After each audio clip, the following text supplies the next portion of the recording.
So, sorry I haven't posted anything in a little over a month. Things have been really crazy because I obviously moved back to college, as you can probably tell from the brand new surroundings.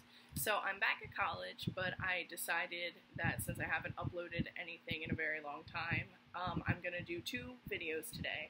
I'm going to be doing my very first book review, because if you look on my YouTube channel, it says movie reviews and book reviews. So I thought it was finally time to take a shot at trying to review a book, so that's going to be pretty interesting. And then I'm also going to be uploading a review of the movie adaptation of the book that I'm reviewing in this video. I would suggest watching this video first. It's going to be uploaded before the other video is, and in the video about the movie, I'm probably going to be referencing this video a lot, so that's why I'm saying it would be good to watch this first and then the movie review, so then you can get a better understanding of what I'm talking about, pretty much. So today I'm going to be talking about the book Cell by Stephen King. It came out in 2006, and it pretty much is about a phenomenon called the pulse. And the pulse is basically a message or a code that is sent out at one time to everyone's cell phones. And anyone who is on their cell phone at the time of the pulse ends up becoming very violent and starts attacking everyone around them. And then throughout the book, the people they go from being very violent to becoming almost mindless zombies in a way, and they begin developing powers like telepathy. They start beginning to levitate, and they all start having this groupthink type mentality against the survivors.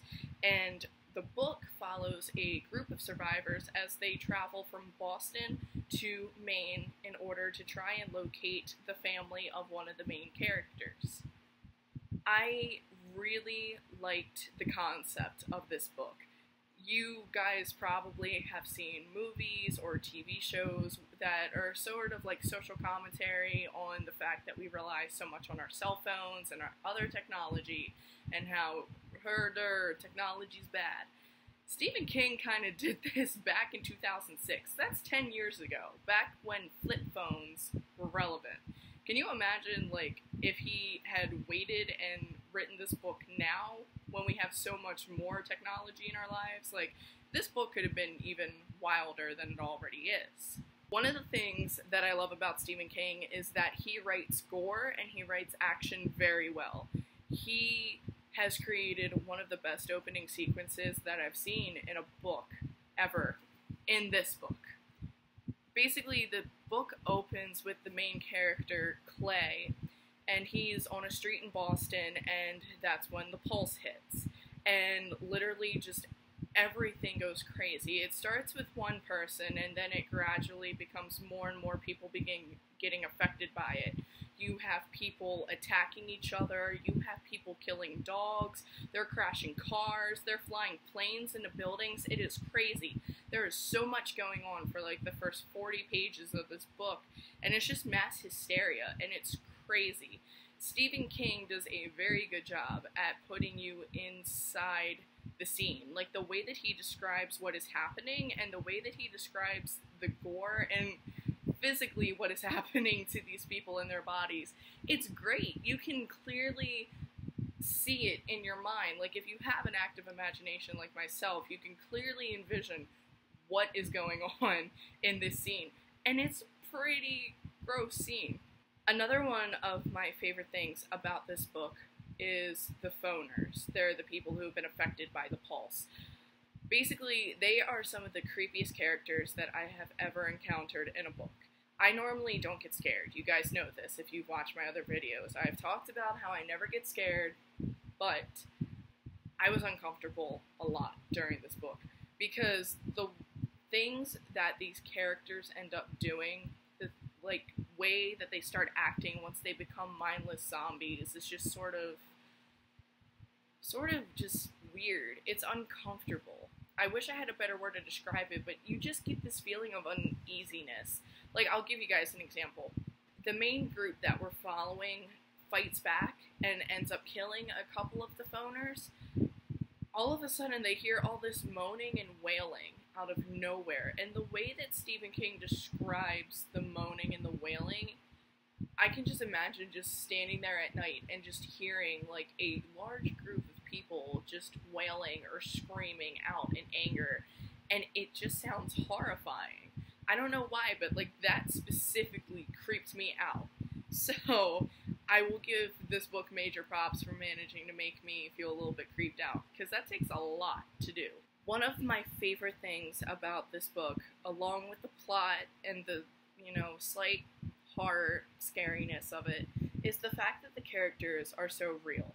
With Stephen King, it's kind of hit and miss. He either writes his characters very well, or he writes them completely horribly, where they just fall flat and they're kind of interchangeable and forgettable. I love these characters because they are so human, they're so realistic, and by the end of the book, you are caring so much about what happens to them, because we get to see them interact with each other. We get to see how they treat each other. We get to see, how their lives were before the Pulse. We get to hear about, what they want to do in life, how, what their goal is after this all blows over. We get to learn so much about them, and there's only like 5 characters that we follow throughout the book. And so it's really important, because if you think about it, 5 characters is a lot of characters to give individual lives and personalities to.